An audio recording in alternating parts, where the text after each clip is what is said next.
HOA Karen called the cops on my grandson's 15th birthday by the lake. HOA got sued into oblivion. Have you ever seen a 70-year-old woman call the police on a chocolate cake? No? Then you've never met Karen Ledwick, the HOA president of Sunset Ridge Lakeside, where joy was apparently forbidden, laughter was a federal crime, and balloons were classified as WMDs. It happened on a Sunday, sunny, peaceful, and perfect.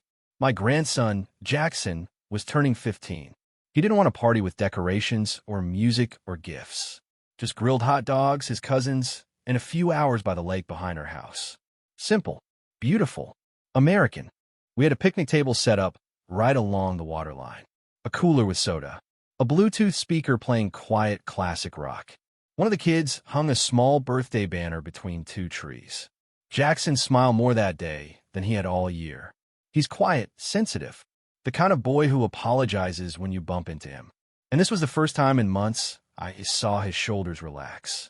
Then came the voice, a shrill, nasal screech, cutting through the birdsong like a fire alarm doused in vinegar. This is not a licensed event. We turned. Karen Ledwick stood 20 yards away, sweating through her floral blouse, holding her phone in one hand and her clipboard of doom in the other. She was beet red and breathing hard like just walking across the lawn was an act of war. This, she barked, pointing at the table, is unauthorized use of community space. I looked around. Karen, we're on our own property. You're within 12 feet of the communal shoreline. That is governed by HOA Section 9B. No personal events, parties, or decorative signage within proximity of HOA-protected landscapes. I blinked. It's a paper sign, Karen, and a birthday hot dog. She stepped closer and hissed at Jackson. Do you have a permit for this gathering? Jackson actually said, It's my birthday. Karen's eyes narrowed like he'd insulted her ancestors. This is an illegal assembly, she snapped. And I'm calling the sheriff. We all thought she was bluffing. She wasn't. 10 minutes later, a deputy pulled into the cul-de-sac, lights off, but clearly annoyed. Karen intercepted him mid-step. Thank God you're here, she said breathlessly. They're hosting an unlicensed teenage gathering with noise, litter, and potentially unstable water activities. The deputy looked past her, saw Jackson holding a slice of cake, and sighed so hard I could feel it from across the lawn. I've been here 3 times this month, he mumbled. Karen glared at him. This time there are minors and combustion. Combustion? I asked. She pointed at the grill. Open flame near HOA brush zone. The deputy turned to me. Sir, are you burning anything down? Just hot dogs, I said. Then Jackson, sweet boy that he is, stepped up and said, Sir, we're just trying to celebrate. She said we're a menace to the ecosystem. The deputy turned to Karen and said, Ma'am, unless they're blasting music, committing property damage, or actually harming wildlife, this doesn't fall under any criminal violation. Karen puffed like a balloon ready to burst. So, you're just going to let them endanger the community? No, ma'am, the deputy said evenly. I'm going to walk over there, accept a piece of birthday cake, and be on my way. That should have been the end of it, but it wasn't, because Karen didn't walk away. Instead, she took photos of every child, every plate, every decoration, and then emailed every single HOA household with a fabricated incident report claiming we had vandalized HOA property, disrupted local fauna, and most absurdly blared profane music that could be heard from as far as Lot 33. Lot 33 was vacant. That's when I snapped. Twist number 1, I'm not just a grandfather. I'm also a civil rights attorney. Retired, sure, but licensed, sharp, and more than ready to dust off my litigation shoes. Twist number 2, Karen didn't know that the common property she claimed included our backyard was never properly deeded to the HOA. A filing error from 20 years ago meant the shoreline behind 6 homes, including mine, was technically private, not HOA managed. And Karen? She just used her HOA authority to publicly harass a minor, send defamatory emails, and incite neighborhood pan-icon land she didn't control. I filed suit the next morning. When the legal papers hit Karen's mailbox, I'm told she screamed so loud it scared off a flock of geese from the lake. She stormed into the HOA clubhouse the next morning, demanding an emergency board meeting. The only problem? 4 of the board members had already resigned in protest over her escalating behavior, and the others because they didn't want to be dragged into a lawsuit tied to her personal vendetta. That left Karen alone. No board, no legal backup, just her in a very thick envelope full of depositions, statutes, and county property maps proving that she had absolutely no jurisdiction over my backyard, especially not the 12 feet of grassy lakefront where Jackson's cake had been cut. The lawsuit was filed in county civil court under 3 charges: defamation, harassment of a minor, and HOA overreach on privately deeded land.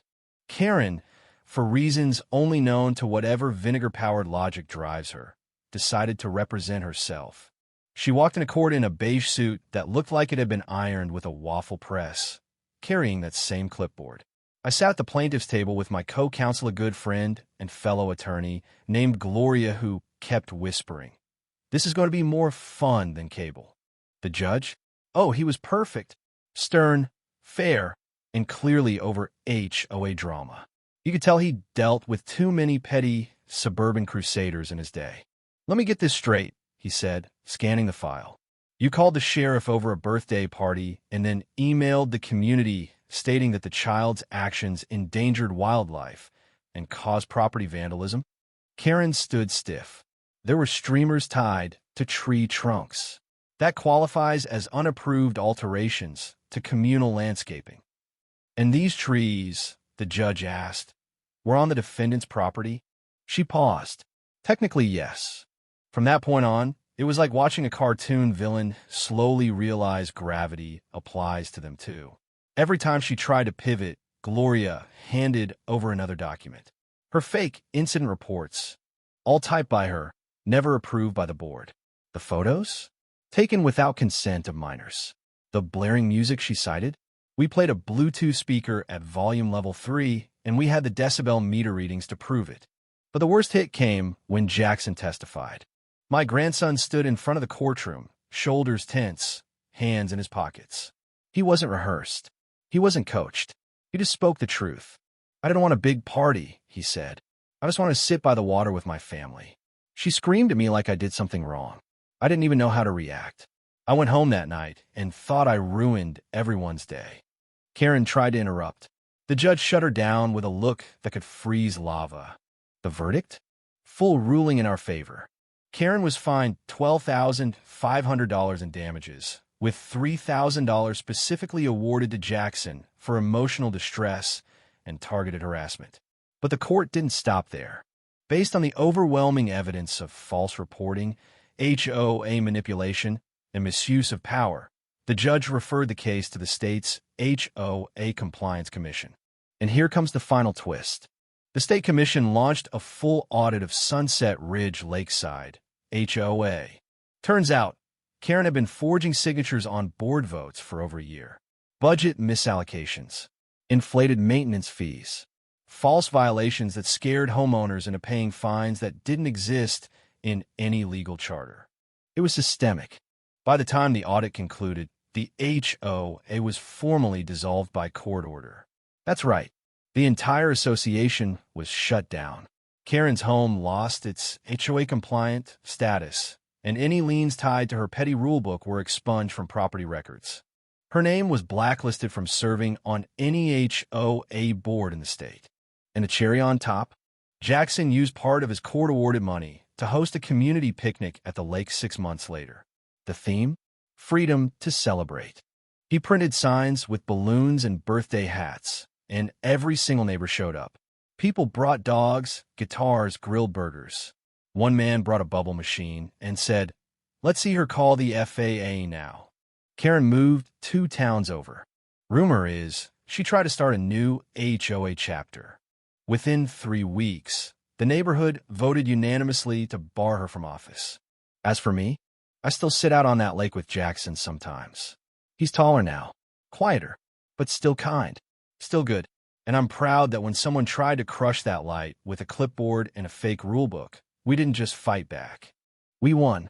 Now let me ask you, true or false calling the cops on a kid's birthday cake is ever a good idea. The end.